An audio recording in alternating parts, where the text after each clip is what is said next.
Hello అండి, నమస్తే. Welcome to కల్పన వంటశాల. ఈరోజు మన వంటశాలలో ఆంధ్ర స్టైల్లో అల్లం పచ్చడి తయారు చేసుకుందామండి. చాలా బాగుంటుంది.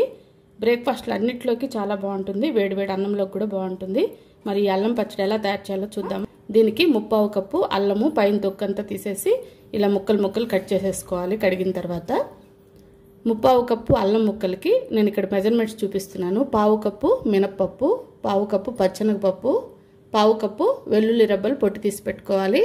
2 టీ స్పూన్లు ధనియాలు, 1/2 టీ స్పూను జీలకర్ర, 1/2 టీ స్పూన్ మెంతులు, కొద్దిగా కరివేపాకు, 1 టీ స్పూన్ పోపు గింజలు, రుచికి సరిపడా సాల్టు. ఇదే కప్పుతో 1/2 కప్పు బెల్లం తీసుకోవాలి. ఒకవేళ మీకు స్వీట్నెస్ ఎక్కువ అనిపిస్తే 1/2 కప్పు కూడా వేసుకోండి. ఖచ్చితంగా బెల్లం యాడ్ చేసుకుంటేనే ఈ అల్లం పచ్చడి ఆంధ్ర స్టైల్లో బాగుంటుంది. ఒకసారి ఇప్పుడు తయారీ విధానం చూసేద్దాము. ముందుగా స్టవ్ మీద ఒక కడాయి పెట్టేసుకొని 1 టేబుల్ స్పూను నూనె వేసుకుందాము. స్టవ్ మీద పెనం పెట్టుకోక ముందే నేను ఇక్కడ చింతపండును ఒకసారి కడిగేసి కొన్ని నీళ్ళల్లో నానబెట్టి పెట్టేసుకున్నాను. నూనె కాగిపోయిందండి. ఇప్పుడు మనం తీసుకున్న 1/2 కప్పు అల్లం ముక్కలు వేసేసుకోవాలి. వీటిని 1 నిమిషం పాటు కలుపుకోవాలి. కలుపుకుంటూ వేయించుకోవాలి.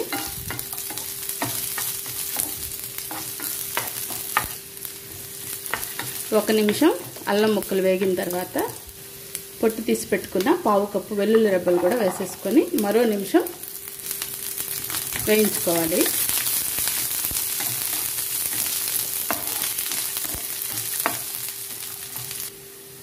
చూసారు కదండి, అల్లం ముక్కలు వెల్లుల్లి వేగిపోయినాయి. ఇప్పుడు వీటినంతా ప్లేట్లోకి తీసి పెట్టేసుకున్నాం.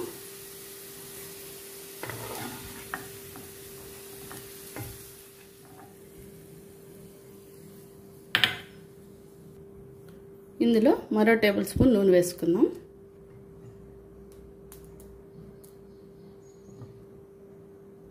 ఇందులో మనం తీసుకున్న 1/2 కప్పు పచ్చెనగపప్పు, 1/2 కప్పు మినపప్పు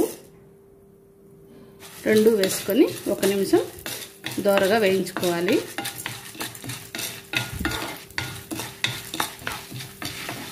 కలుపుకుంటూ అన్నీ ఈవెన్గా వేయించుకోవాలి. ఈ వేగేదాన్ని బట్టే మనకి పచ్చడి అనేది రుచి ఉంటుంది. ఇంకొక 1/2 నిమిషంలో వేగిపోతాయి. అనగా 1/2 టీ స్పూను మెంతులు, 1/2 టీ స్పూను జీలకర్ర, 2 టీ స్పూన్ల ధనియాలు, కారానికి సరిపడా మనం తీసుకున్న ఎండుమిరపకాయలు వేసేసుకున్నాం. వీటినంతా కలుపుకుంటూ ఎండుమిరపకాయలు వేగేంత వరకు 1 నిమిషం వేయించుకుంటే సరిపోతుంది. ముందే వేసుకుంటే ఎక్కువ మాడిపోతాయి. ఎండుమిరపకాయలు కానీ జీలకర్ర కానీ ధనియాలు కానీ అవి మాడిపోతే టేస్ట్ అంత బాగోదు. కాబట్టి పచ్చెనగపప్పు మినపప్పు ఇంకా తొందరలో వేగుతాయి. అనగా మనం ఎండుమిరపకాయలని జీలకర్ర ధనియాలని కలిపేసుకొని వేయించేసుకోవాలి.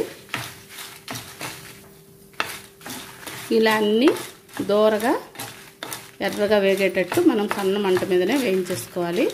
ఇప్పుడు స్టవ్ ఆఫ్ చేసి వీటినంతా వేరే ప్లేట్లోకి తీసుకొని చల్లార్చుకుందాము.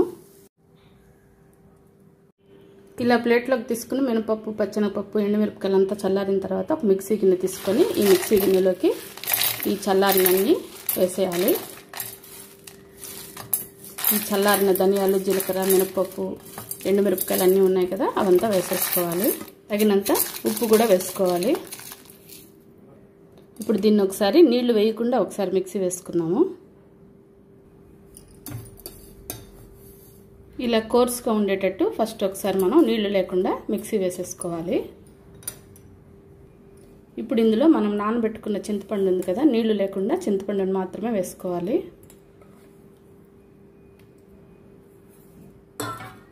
తర్వాత అల్లం వెల్లుల్లి వేయించి పెట్టుకున్నాం కదా, అవి కూడా వేసేసుకోవాలి.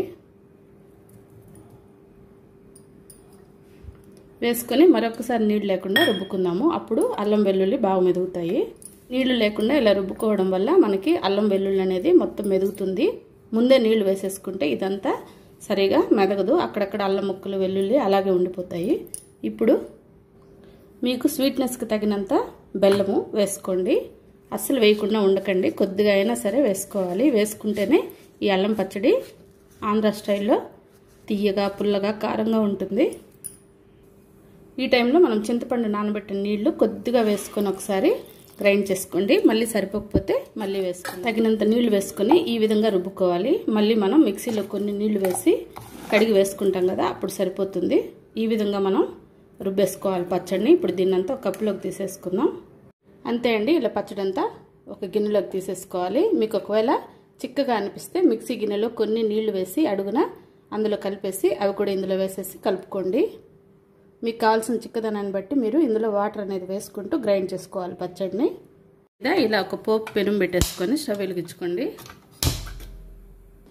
ఇందులో మరో టేబుల్ స్పూను నూనె వేసుకోండి. నూనె కాగిన తర్వాత ఆవాలు, మినపప్పు, పచ్చెనగపప్పు వేసేసుకోవాలి.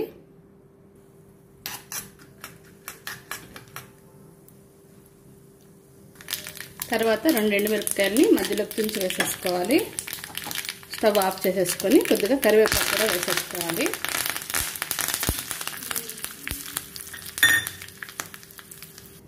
ఈ పోపుని మనం రుబ్బి పెట్టుకున్న పచ్చడిలో వేసేసుకోవాలి.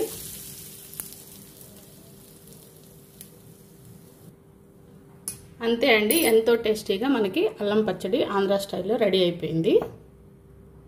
అల్లం పచ్చడి తయారు చేసుకొని మనకు నచ్చిన ఇడ్లీతో కానీ దోశతో కానీ ఒక్కసారి తిని చూడండి, అస్సలు వదలరు. మళ్ళీ మళ్ళీ ఈ అల్లం పచ్చడి తయారు చేసుకొని ఇడ్లీలోకి, దోశలోకి టేస్టీగా తింటారు. అంత బాగుంటుంది. ఓకే అండి, మా ఈ రెసిపీ మీకు నచ్చినట్లయితే లైక్ చేసి, షేర్ చేసి, తప్పకుండా సబ్స్క్రైబ్ చేసుకొని పక్కనే ఉన్న బెల్ ఐకాన్ని ప్రెస్ చేయండి. అలా ప్రెస్ చేస్తే మన ఫర్దర్ వీడియోస్ అన్నీ కూడా వెంటనే మీకు నోటిఫికేషన్ ద్వారా వస్తాయి. ఇప్పుడే ఫస్ట్ టైం మన ఛానల్ చూస్తున్నట్లయితే తప్పకుండా మన ఛానల్లో మంచి మంచి రెసిపీస్ ఉన్నాయండి. అన్నీ కూడా ఒకసారి ట్రై చేసి మీకు ఎలా కుదిరిందో మెసేజ్ కూడా చేయండి. మరో టేస్టీ రెసిపీతో మళ్ళీ కలుద్దాం. Thank you for watching. Bye అండి.